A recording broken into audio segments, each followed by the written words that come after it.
Tous ceux qui sont sauvés, ils doivent tous recevoir en eux l'Esprit de Dieu et l'Esprit du Seigneur Christ. Alors ils sont sauvés. C'est comme une terre. Avant d'être sauve, elle fait pousser des pines et des mauvaises herbes. Alors cette terre n'est pas encore sauve, parce que il n'y a pas encore de plantes qui plaisent au maître. Seulement des pines et des mauvaises herbes. Plus tard ce maître a pris plaisir en cette terre. Alors il la cultive.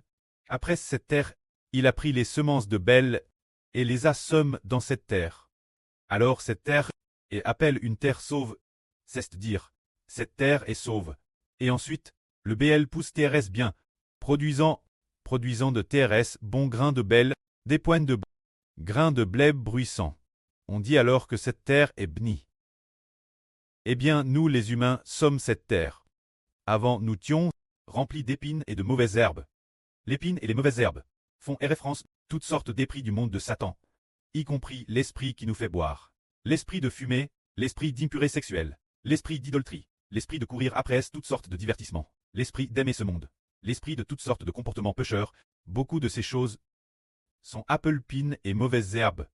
Pourquoi a-t-il tant de comportements pécheurs? C'est parce que l'esprit du pchèche habite en l'homme, ainsi l'homme a du pch. Ce moment-tel, il n'était pas encore sauve. Ces esprits de pch et ces comportements pécheurs sont tout comme une terre, où poussent des pines et des mauvaises herbes. Toutes sortes de qui ne plaisent pas au maître, cette sorte de terre envahie par les mauvaises herbes, puis un jour, le maître a décidé de sauver cette terre. Alors, le maître la creuse nouveau. Cette terre, le maître a retourne le sol, limant toutes les pines et les mauvaises herbes. Et la terre est devenue meuble pour planter du BL, semer les graines de baie. Alors on dit de cette terre, pour cette terre, qu'elle est sauve, qu'elle est sauve. Plus tard, en effet, cette terre a fait pousser du BL verdoyant, produisant en automne, produisant des grains de blé d'or. Alors cette terre est bénie. Cette terre est une métaphore de l'esprit de l'homme. Le cœur de l'homme, auparavant notre esprit humain, parce que nous ne connaissions pas encore le Seigneur. Avant que le Rédempteur ne nous sauve, t'es comme une terre zole, envahie par les mauvaises herbes. Mais plus tard, en connaissant le Rédempteur, en acceptant la rédemption du Rédempteur, Jésus le Rédempteur nous a ceste tout comme si le maître pour cette terre l'avait retourné, l'avait nettoyé, l'avait creuse nouveau, et ainsi, à comptement arrache ces mauvaises herbes. C'est tout fait comme cela. Alors Jésus le Rédempteur a pris les PHS en nous et les a comptement, les a lave pour les rendre propres, la chasse dehors. Alors le Seigneur Jésus-Christ, quoi-t-il plan dans notre esprit? Auparavant dans notre esprit, tes plans le PHH. Alors nous faisions des actes de pch, qui appelant le PHH l'intérieur, c'est le diable Satan, les anges tchous, toutes sortes de mauvais esprits. On plan le PHH dans notre esprit, tout comme cette terre non rachetée, qui est envahie par les mauvaises herbes. Mais le Rédempteur Jésus, après ce que son évangile a été propagé par le moment du baptême, a alors toutes sortes de mauvaises herbes, toutes sortes de cette terre, arrache proprement ces mauvaises herbes, défriche, creuse, et puis la terre a été bien nivelle. Alors, que plante-t-on? C'est planter une nouvelle vie. La nouvelle vie est l'Esprit de Dieu. Et l'Esprit du Seigneur, c'est la nouvelle vie. Alors la vie de Psh, ce sont les anges Tchous. Le PSH, ce sont les anges Djous et les mauvais esprits. L'esprit de Satan est le Pshach. Alors arrête que le Seigneur Jésus a creux, il a plan la nouvelle vie. En nous, nous avons reçu l'Esprit du Seigneur Christ et l'Esprit du Précleste Jova. Alors en nous, nous sommes appelés des personnes ayant une nouvelle vie. Ce sujet, l'apôtre Paul dit ceci. Se dire.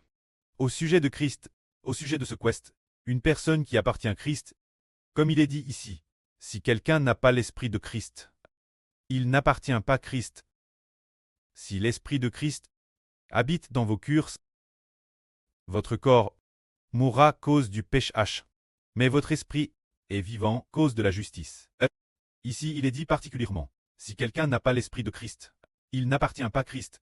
Par exemple, prenons un exemple, là sur Jaourouan appartient à Christ, alors elle a certainement l'Esprit de Christ en elle. Dire que la Surzaouan appartient à Dieu signifie certainement qu'elle a l'Esprit de Dieu en elle. C'est cela appartenir Christ. Appartenir Dieu, c'est avoir l'Esprit de Dieu et du Seigneur Christ. L'intérieur, il appartient à Dieu, appartient Christ, et puis, nous disons aussi que cette personne appartient à Satan. Alors, cela signifie que l'intérieur de cette personne, il y a l'esprit de Satan. Qui y habite? L'esprit de Satan est le Seigneur de cette personne, est le Dieu de cette personne. Donc, cette personne appartient. L'esprit qui habite en elle, cet esprit est le Pshach, est l'esprit de Satan. Alors, il y a peu de temps, le pré a dit, le leader de la 6e nation du PCC est le fils du mauvais esprit. Le fils du mauvais esprit signifie que le mauvais esprit habite en lui, qu'il est le fils du mauvais esprit, qu'il appartient au mauvais esprit. Et aujourd'hui nous disons, l'homme, quel genre d'homme, appartient au Christ? Celui qui a l'esprit du Christ, et appelle du Christ. Par exemple, avant le premier cycle de notre ceux qui croyaient au Seigneur Jésus, tous appellent disciples du Christ, tous appellent disciples. Il y avait les 12 disciples, et d'autres disciples, plus tard, dans les actes des apôtres, ceux qui parlent, les apôtres, les autres disciples, tous appellent Sertien. Bien Essers, les apôtres, aussi appellent Chertien. Appellent Chertien. Quelle en est la raison?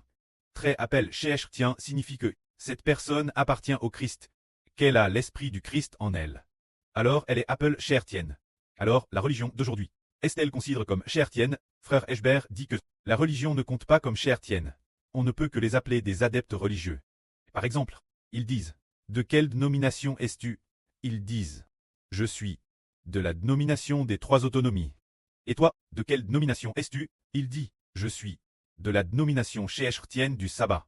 Alors ils ne peuvent que dire, sabbat, disciple, croyants du sabbat, un certain type de croyants de cette religion, mais sont-ils des disciples du Christ? Non. Celui qui appartient au Christ a l'esprit du Christ. C'est ainsi que nous comprenons qu'en réalité un Chertien est une personne qui a l'esprit du Christ, qui est alors appelée Chertienne. Si une personne n'a pas l'esprit du Christ, Madame s'il va dans le christianisme, il n'est pas Chertien. S'il va dans le christianisme, on peut seulement dire qu'il est un adepte du christianisme. Un adepte du christianisme, le Christ ne le sauve pas. C'est de la religion. Alors seuls les Chertiens, le Seigneur Jésus-Christ les sauve. Ce sont ceux qui sont sauvés. Tout d'abord le premier point, c'est d'avoir l'Esprit de Dieu et du Seigneur. Ensuite, la Bible dit ceci. En plus de l'Esprit de Dieu et du Christ, il y a aussi le Saint-Esprit, après que le Saint-Esprit étant dans nos cœurs. Sans madame que nous nous en rendions compte, nous voulons volontiers appeler Dieu, prêt. Tout comme, frère Ashbert disait l'instant, si quelqu'un n'a pas l'Esprit du Christ, il n'appartient pas au Christ. C'est dire que pour être sauve, il doit d'abord appartenir au Christ, et avoir l'Esprit du Christ. Ensuite, il doit avoir l'Esprit de Dieu. Comme il est dit ici. Ce que vous avez reçu. Il est dit ici, tous ceux qui sont conduits par l'Esprit de Dieu sont fils de Dieu. Ce que vous avez reçu, ce n'est pas un esprit de servitude qui vous fasse encore craindre le châtiment de Dieu. Ce que vous avez reçu, c'est l'esprit d'adoption comme fils de Dieu, par lequel nous crions Dieu. Abba près. L'Esprit lui-même qui habite en nous rend témoignage avec l'Esprit de Dieu que nous sommes enfants de Dieu. C'est-à-dire ceux qui sont sauvés. Ils doivent recevoir l'Esprit de Dieu. Alors, pourquoi pouvons-nous ouvrir la bouche pour appeler Dieu preux? L'appeler preux papa. C'est parce que l'Esprit de Dieu habite en nous, nous faisant comprendre l'Esprit de Dieu est notre propre cure, comprenant que nous sommes enfants de Dieu. C'est pourquoi nous sommes si disposés l'appeler preux-clest, l'appeler pré.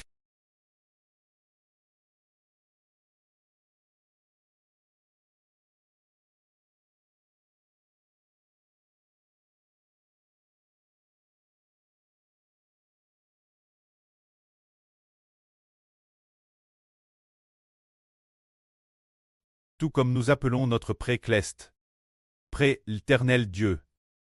C'est parce que l'esprit du pré et l'esprit du Seigneur sont tous deux en nous.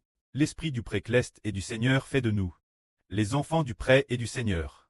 C'est pourquoi nous appelons le pré, nous appelons Dieu pré, nous appelons le Seigneur papa. Ainsi, nous comprenons qu'en réalité, nous sommes enfants de Dieu, enfants du Seigneur, destin, héritaires de l'héritage du pré-clest et du Seigneur. Regardons maintenant l'origine avant d'être sauve. En nous habitait l'esprit du Pshach, l'esprit des anges Tchous, l'esprit de Satan. Une fois sauve, Y habite l'esprit de Dieu et l'esprit du Seigneur. Ainsi, Gréers, l'esprit de Dieu et du Seigneur. Non seulement nous sommes sauves, mais nous avons aussi une vie nouvelle. Avant d'être sauves, nous vivions selon le Pshach. Maintenant l'esprit qui habite en nous, de qui est-il l'esprit? Nous manifestons l'image de celui dont nous avons l'esprit. Maintenant, celui qui est en nous, c'est Dieu et le Seigneur. Alors nous manifestons la sainteté du pré-clest, l'amour du Seigneur Jésus-Christ. C'est cela te sauve. Quand Dieu, notre pré-clest, il laisse les gens de toute nation et de toute tribu vivre dans le pessage et la mort, dans la vanité, vivant, chaque jour inconsciemment. Ils commettent aussi des actes de psh, et inconsciemment, ils consument aussi leur vie, vivant dans le pessage et la mort, dans la vanité. Mais le pré nous a pourtant donné une magnifique espérance, se dire que par le Seigneur Jésus-Christ, nous sommes libérés du pessage, et par le Seigneur Jésus-Christ, nous avons reçu l'espérance dans cette magnifique graisse. Cette magnifique graisse, c'est parce que le pré nous a choisis, qu'il nous l'a fait obtenir. Les gens de toute nation et de toute tribu sont tous dans la souffrance, soupirant et gémissant juste ce jour. Tout le monde dit « Ah, cette âne, j'ai encore vieilli d'un an. Ah, j'ai encore vieilli d'un an. Ma force physique n'est plus celle de l'âne dernier. » Ils vivent ainsi dans cette vanité, sans aucune espérance. Madame, nous, ses enfants, qui avons reçu l'Esprit de Dieu, et avons aussi reçu l'Esprit du Seigneur, comme prémices, et qui avons aussi une vie nouvelle en nous. Pourtant, nous soupirons aussi souvent en disant « Nous avons déjà une vie nouvelle en nous. » Mais la chair est douloureuse. Souvent attaquée par la maladie. Il y a des douleurs physiques. Alors, il y a aussi souvent des soupirs. Mais ce genre de soupirs, nous comprenons aussi que, après notre mort future, nous recevrons certainement un corps nouveau, parce que nous, il y a déjà une vie nouvelle. Le corps ancien ne peut pas supporter cette vie cleste. Le corps ancien ne peut pas non plus supporter notre futur Earl de roi glorieux. C'est pourquoi, après notre mort future, nous pourrons devenir rois. C'est après la mort que le pré nous donnera un corps nouveau. Au moment de la résurrection d'entre les morts, nous recevrons un corps nouveau. Ce corps est celui du Dieu créateur et du Seigneur Jésus-Christ. C'est parce que nous sommes DJ sauve, et avons DJ un esprit nouveau. L'esprit nouveau doit être plaqué dans le corps nouveau. Alors, le moment venu, nous tous qui sommes sauves recevrons tous un corps nouveau, tout comme l'esprit en nous est DJ devenu un esprit nouveau. Alors, quand nous sommes faibles, Dieu nous sauve aussi. Nous ne savons, madame, pas comment prier, mais le Saint-Esprit par des soupirs inexprimables prie pour nous, afin de fortifier notre foi dans le Seigneur, sans que nous le sachions. Le pré nous traite ainsi avec grâce, sans que nous le sachions. Notre vie grandit. Le moment venu, nous recevrons du pré-cleste, l'héritage qui nous est réservé dans les cieux. Cet héritage tend la résurrection d'entre les morts, devenir cette vie de Dieu et du Seigneur, et aussi hériter de la nouvelle Jérusalem, recevoir dans la nouvelle Jérusalem la fonction de prêtre et de roi, et aussi recevoir les enfants de la nouvelle terre comme héritage, cette bénédiction d'être enfant. Que la gloire soit rendue au prêtre et au Seigneur. Amen.